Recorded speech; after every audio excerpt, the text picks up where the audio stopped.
Dans cette vidéo, nous allons aborder le montage des différents triangles pour réaliser donc la partie principale du vitrail.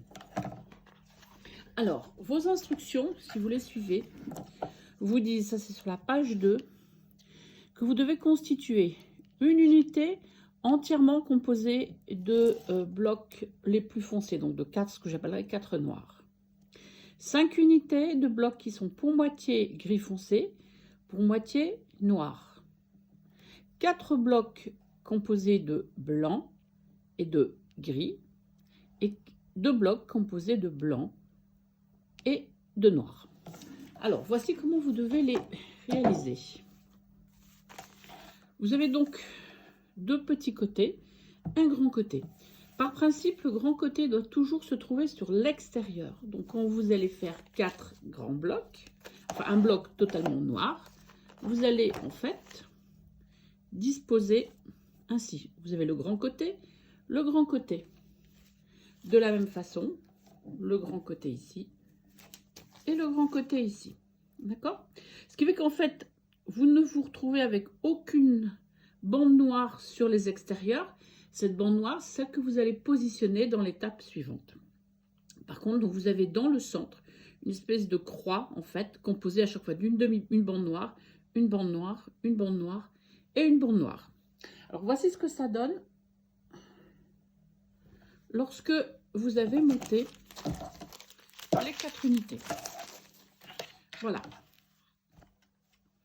D'accord? Alors, afin d'avoir ici un centre qui soit le plus plat possible et donc le plus joli possible, je vous invite, lorsque vous allez avoir cousu vos 4 unités ensemble, à venir en fait, vous voyez ici, j'ai coupé, au départ j'étais comme ça, donc j'ai coupé, en n'allant pas bien évidemment jusqu'à la ligne de couture, en partie donc cette bande ici noire sur l'arrière, afin de pouvoir donc la mettre en quinconce.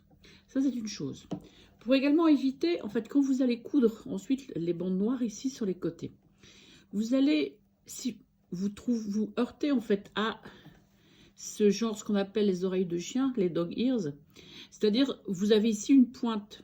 Ce qui fait que quand vous calculez bien, vous avez 2 tissus liés donc à la couture, plus un tissu lié à la bande qui est en dessous. Ça vous en fait 3. Vous allez encore venir en rajouter un 4e quand vous allez coudre la bande noire. Donc, ce que je vous invite, c'est à venir couper tous ces petits excédents. Bon, là, pour l'instant, j'ai laissé l'excédent qui est ici, mais tous les autres, je les ai coupés pour nettoyer, en fait, mes bouts de couture et éviter que je me retrouve avec trop de tissu. Et si votre machine n'est pas assez puissante, elle risque un petit peu de patiner. Donc, voilà. Vous avez donc un bloc noir à réaliser. Vous devez également réaliser un bloc qui est pour moitié noir, pour moitié gris. Donc, pareil, je mets toujours mes grands côtés sur l'extérieur. Et voilà. Vous ne vous posez pas trop de questions. Hein. Alors, pour coudre, ce qui se passe, c'est que je couds les 2 gris ensemble, les 2 noirs ensemble, et après, je réunis le tout pour former ce qui est ici, en fait. Donc, hein, mon bloc noir et gris. Ensuite, pareil, pour ce qui est de 2 blocs blancs, des blocs blancs et des blocs noirs. Donc, on a dit que les gris et noirs que l'on vient de voir, il nous en faut 5. Des noirs et des blancs, il nous en faut 2. Donc, on utilise comme toujours 4 unités. 2 blanches, 2 noires. Voilà. Et donc, ça vous donne ceci, une fois que c'est monté. Et enfin, on a le groupement où on a 2 gris, 2 blancs. Donc, voilà.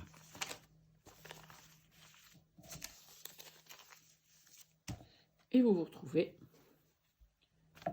avec ça. Donc, l'étape suivante, ça sera de couper en fait les bandes de tissu qui vont servir à faire cette bordure intérieure en fait, qui sera composée donc d'une bande noire et d'un carré rouge aux extrémités.